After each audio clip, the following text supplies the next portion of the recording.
정부와 여당이 추진해온 이른바 방송 3법이 모두 국회 문턱을 넘었습니다. 네, 한일 한미 정상회담을 앞두고 여야는 각각 힘 실어주기, 견제구 날리기에 나서고 있는데요. 국회 연결해 보겠습니다. 김다연 기자.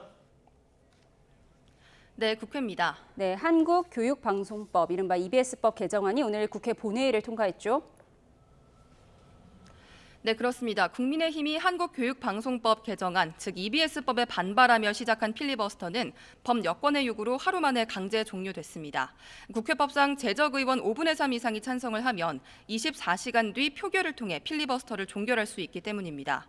국회는 곧이어 EBS법 표결 절차에 들어갔고 재석 의원 180명 가운데 찬성 179명, 반대 1명으로 가결 처리했습니다. 국민의힘은 표결에 불참했습니다.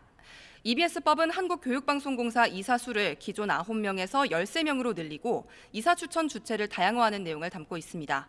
이렇게 EBS법까지 통과되면서 윤석열 정부 당시 제의요구권에 막혔던 방송 3법이 모두 본회의 문턱을 넘었습니다.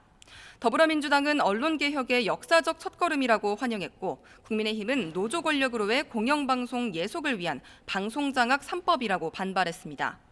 민주당은 오늘 추가로 법안을 상정하지는 않고요. 국민의힘 전당대회가 끝나는 내일부터 노란봉투법과 2차 상법 개정안 등 쟁점 법안 처리에 속도를 낼 예정입니다. 국민의힘 송원석 비상대책위원장은 오늘 회의에서 이들 법안을 기업을 해외로 내쫓는 경제내란법이라고 규정하고 민주당을 향한 비판 수위를 높였습니다. 여야가 좀처럼 이견을 좁히지 못하는 가운데 민주당은 검찰의 수사권과 기소권 분리라는 대원칙 입법을 추석 전 본회의에서 처리한다는 방침을 재확인했습니다. 네, 다가오는 정상회담에 대한 여야의 입장은 어떻습니까? 네, 민주당 지도부는 내일 한일, 한미 정상회담을 위해 출국하는 이재명 대통령에게 힘을 실어주고 있습니다. 정청래 대표는 한일 정상회담에 대해서 과거를 직시하는 동시에 미래를 바라봐야 하는 매우 어려운 회담이라며 국민께서 그 어려움을 공감해 주시길 부탁한다고 말했습니다. 한미 정상회담에 대해서는 국익 위주의 실용 외교를 더해서 미래형 동맹이라는 결실을 봐야 한다고 언급했는데요. 들어보겠습니다. 이번 순방은 대한민국의 국익을 지키고 한반도 평화를 비롯해 한반도 비핵화 등 한반도 평화 시계를 다시 돌리기 위한 매우 중요한 여정입니다.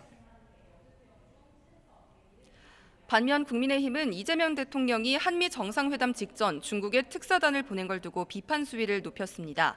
만나는 건 트럼프 미국 대통령인데 시진핑 중국 국가주석의 눈치를 본다는 건데요. 직접 들어보겠습니다.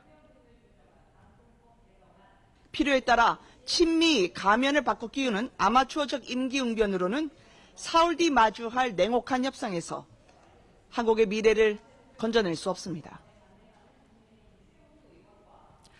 국민의힘은 또 이재명 대통령의 방미길에 주요 대기업 총수 등이 경제사절단으로 동행하는 것에 대해 기업을 권력의 신여쯤으로 착각하는 것 아니냐고 지적했습니다. 지금까지 국회에서 전해드렸습니다. 네.